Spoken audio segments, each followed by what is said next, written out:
علماء کرام نے کہا کہ بھائی گارے اور مٹی میں پیسہ لگانا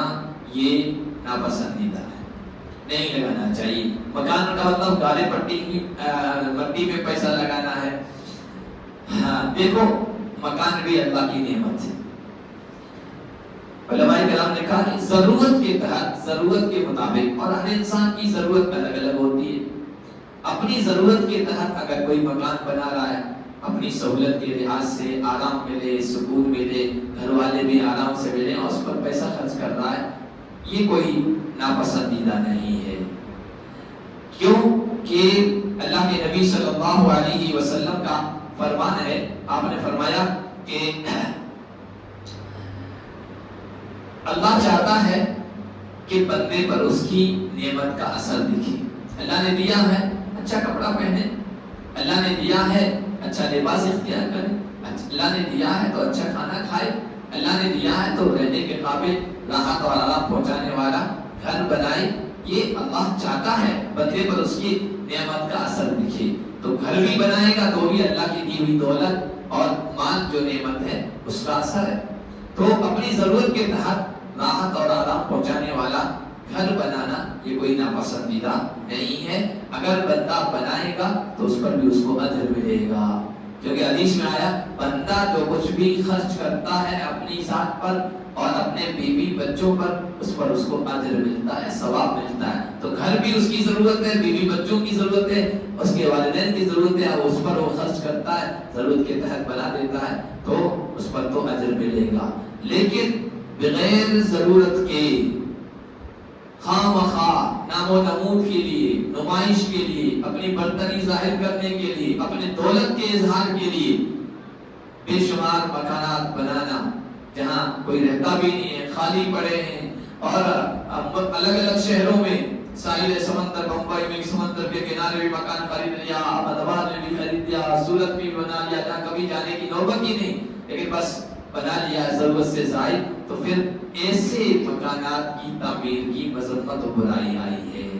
حدیث شریف میں آیا اذا اراد اللہ بعبد شرا اهلك ماله في الطين واللبن، اللہ تعالیٰ جب کسی بندے کے ساتھ برائی کا ارادہ کرتے ہیں نا تو اس کو اپنا مال مٹی اور اینٹ گارے میں لگانے پر لگا دیتے ہیں، ہلاک کروا دیتے ہیں اس کا مال۔ اور دوسری حدیث میں آیا ہے کہ من بنا فوق ما يكفيه جاء به يوم القيامة يحمله على عنقه، جو کوئی اپنی ضرورت اور کفایت سے زیادہ عمارت تعمیر کرے گا، گھر بنائے گا، تو وہ ان گھروں کو قیامت کے دن اپنی گردن پہ لاد کے آئے گا۔ ایک حدیث میں آیا وَمَا أَنْفَقَ الْمُؤْمِنُ مِنْ نَفَقَةٍ فَإِنَّ خَلْفَهَا عَلَى اللَّهِ، بندہ جو کچھ بھی خرچ کرتا ہے اس کا بدلہ دینا اللہ کے ذمہ ہے، اللہ ضرور بدلہ دیتے ہیں، اس کا اجر دیتے ہیں۔ إِلَّا مَا كَانَ فِي بُنْيَانٍ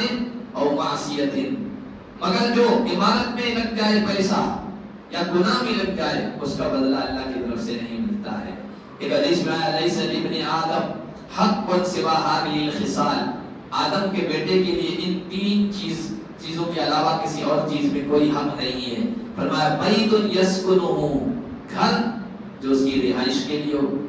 اس پر اپنے پیسے خرچ کرتا ہے تو کوئی حرج نہیں ہے۔ وَثَوْبٌ يُوَارِي عَوْرَتَهُ، کپڑا جو اس کے ستر کو چھپائے اس پر دولت خرچ کرتا ہے۔ وَجِلْفُ الْخُبْزِ وَالْمَاءِ،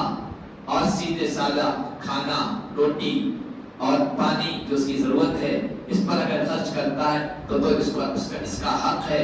باقی ضرورت سے زیادہ ان چیزوں کو کرتا ہے تو آدم کے بیٹے کو اس پر کوئی حق نہیں ہے۔ ایک حدیث میں آیا بخاری شریف کی روایت ہے کہ ان المسلم لیوجر فی کل شیء ینفعہ، مسلم جو کچھ بھی چیز اختیار کرتا ہے اس پر خرچ کرتا ہے اس پر اس کو اجر دیا جاتا ہے۔ الا فی شیء یجعل فی هذا التراب، مگر جو مال وہ اس مٹی میں ڈال دیتا ہے، عمارتوں میں ڈال دیتا ہے، اس پر اللہ تبارک و تعالیٰ اجر نہیں دیتا ہے۔ اسی طرح کے الفاظ اور بھی ہیں۔ تو ان روایات کا تعلق ہے ضرورت سے زیادہ اگر آدمی عمارات خریدتا ہے، مکانات خریدتا ہے،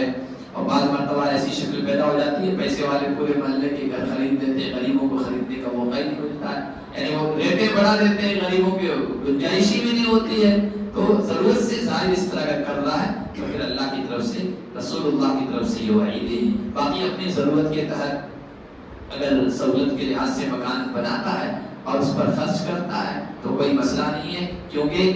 اس اللہ کے نبی نے فرمایا کل ما شئت والبس ما شئت،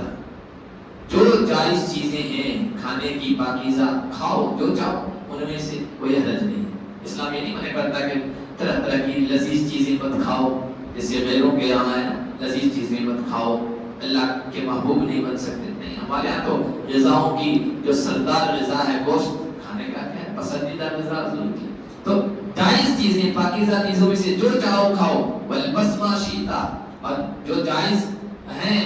کپڑے ہیں ان میں سے جو چاہو پہنو، ما اخطأت خصلتان، لیکن دو چیزیں تمہارے اندر نہیں آنی چاہیے، ایک صرف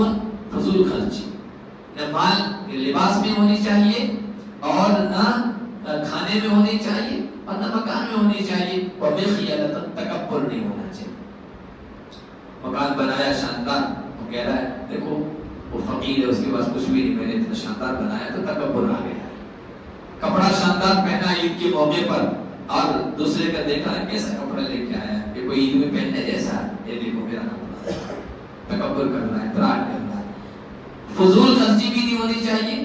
اور تکبر بھی نہیں ہونا چاہیے۔ ہم نے سنا ہے اللہ عالم کہ بعض نوجوان ایسا کرتے ہیں کہ عید پر ہمارا کپڑا بالکل الگ تھلگ دکھنا چاہیے، سب سے بالکل الگ تھلگ، تو دکان والے کے پاس جاتے ہیں پورا تھان خرید لیتے ہیں، ضرورت ایک جوڑے کی ہے پورا تھان خرید لیا، وہ تھان کس کام کا؟ صرف اس وجہ سے کہ ایسا کپڑا کسی اور کا نہیں دکھنا چاہیے، تو یہ تو فضول خرچی ہے، یہ تو تکبر کا اظہار ہے کہ میرے جیسا کسی کو نہیں دکھنا چاہیے، تو یہ تو منع ہے، یہ تو شریعت اس چیز کی اجازت نہیں دیتی ہے۔ تو بہرحال ضرورت کے تحت کھانے کی، پینے کی، رہنے کی چیزیں اگر انسان اپناتا ہے، خرچ کرتا ہے، اللہ کی طرف سے اجر ملے گا، ضرورت سے زائد پر وعیدیں ہیں۔